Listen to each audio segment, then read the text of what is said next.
Right, my name's Barry, and as you can see, I've got my Phil Collins t-shirt with me. Any Phil Collins fans in the room?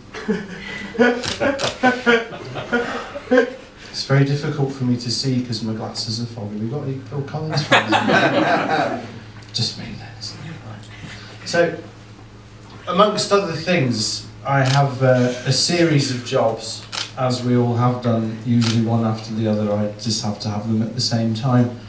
And one of my jobs is working in the National Archives, and I'm currently working on a project where I'm putting a compendium of actors' diaries together, particularly from the 6th of June 1973 to the 7th of June 1973.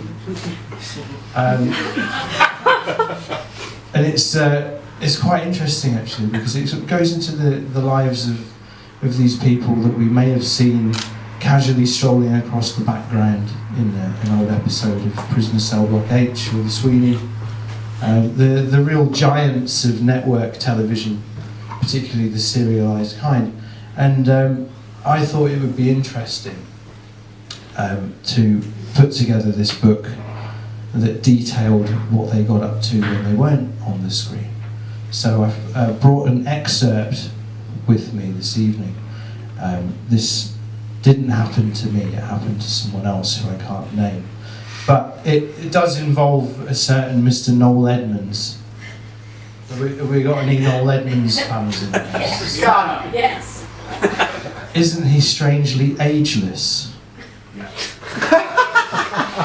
Yeah. Something going on there, isn't there? So, one thing that I was really surprised to find out is that aside from I'm originally Scottish, you wouldn't tell from my voice because I grew up in England, but certain things give it away. But one of the biggest dairy producers in Scotland is Robert Wiseman Dairies. You see them everywhere. Not Robert Wiseman's, just running free, I mean the trucks. And the second biggest dairy producer in the UK is actually Noel Edmonds. Literally, from his own good self. And this is a story of a jobbing actor who was employed one evening as Noel Edmonds' bra. Are you ready? No! I can't believe Ryan really likes Phil Collins. I know he divorced his wife by fax and is a bit of a knob, but he's got some tunes, you know, like Susudio was good. Got this from the Hyde Park gig, I'm not even lying. It's not even part of my act, it's just the only one that was clean this morning. Right, so this is my night as Noel Edmonds' bra. They said it was the hottest day of the year. I had just signed up to an agency that employed actors between jobs. It was run by another actor, also in between jobs. Yet the fact they ran an agency would denote that they were in a gainful employ, but that was beside the point. It was, if it wasn't in lights, it was nothing. It didn't take long before my first gig came in. I was pleased with their swiftness. However, I was not overly enamoured with the hours. Working mainly evenings, I was advised to bring my passport and waterproof clothing. I was also asked about any lactose allergies. This too seemed strange, as I enjoyed many a glass of milk to while away the hours in between clubbing unattended toddlers and stretching owls. An hour before my shift started, there was a knock at the door. A vehicle had been sent for me. Now bear in mind this was in between the 6th and the 7th of June 1973. It was a futuristic looking car in the shape of an egg, as it was the 70s after all. There wasn't much room behind the driver, so I was strapped to the roof. This didn't make a lot of sense as it was raining, but that's what the client had requested, so that's what I had to do. We arrived at a rather imposing abattoir conversion by a railway depot somewhere on the outskirts of Staines. It seemed rather odd that someone of such renown would live in a strangely austere environment. I can't say the words sometimes, it's terrible. That's dyslexia, it's a real problem that I have, as I'm sure some of you do too. That's not me, That's not in there, that's me opening up, that's bonding.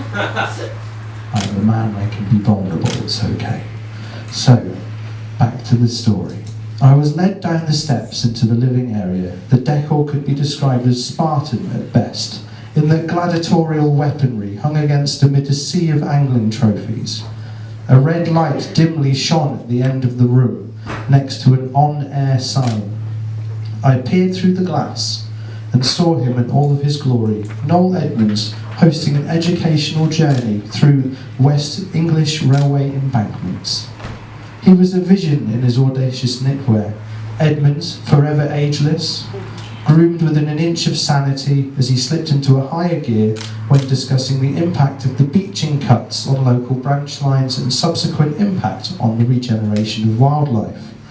He was a patron of a society dedicated to protecting the business interests of dormice. Noel felt that the cause was close to his heart, as after a dormouse revealed itself to him as a spirit animal during an impromptu vision quest after he passed out from inhaling too much Jif when mopping the kitchen floor. The broadcast ended while the film crew disappeared and Edmonds introduced himself to me. He was quite nice and it put me at ease. He said if I ever felt anxious while working, I could stroke his beard, which was scented with a lavender oil, and should put any worries to rest. A nice thought, but why do I need to stroke his beard in distress? It would soon become painfully clear. We walked into his bedroom where he began to undress. I'd never seen Noel outside of a jumper, and was he the same to us as he was to other mortals? I was about to find out. He was indeed, albeit with a few minor alterations. Turning to face me, I was shocked to see him with a suction cup and tube attached to his left breast. I wasn't surprised to learn that Noel Edmonds had breasts for some reason. That just seemed a given. He explained to me that the policy to remove free milk from schools upset him so much that he became genetically modified to produce his own milk that he would drop anonymously at primary schools in the dead of night. The only hindrance to his new life as a milky Batman was that he couldn't stop producing milk. Having gone through great lengths to curtail it and being unable to sustain the dual gland production system due to the dehydration risk, he required a helping hand or person, and I was to be that person. My job, as he explained it to me, was to be his bra. His regular bra that caught and stored the milk was too noisy for the live shows, award ceremonies and public engagements. Ordinarily, the low hum would be edited out in post-production. I protested. He offered me more money. It didn't seem right, so then he offered me Reiki. Feeling more relaxed when without a return bus ticket, as I'd arrived to work strapped to the back of an egg. As what with the old egg marketing boards go to work on an egg campaign, it seemed strangely fitting. I slipped into a vulcanized rubber jumpsuit, as it was hard to maintain any sensory awareness as his assistant wrapped me around his torso like a koala. A series of pouches built into the suit would collect the milk while we were out, and my job was to remain in place for the duration. But no drinking. Never any drinking. Noel would not tolerate suckling. It was in the contract. Any milk passing my lips would mean an instant dismissal. So, unbeknownst to me, it was the night of the Royal Variety performance. Noel was hosting, naturally. I'd never been to the Palladium before, and as a jobbing actor, it was always my dream to tread the boards there, but I didn't think it would be like this. Not like this at all. But as I was gently rocked by the vibrations from Noel's voice as he spoke to the fellow celebrities, that would always bring me back to the state of conscious awareness, like a mantra in transcendental meditation.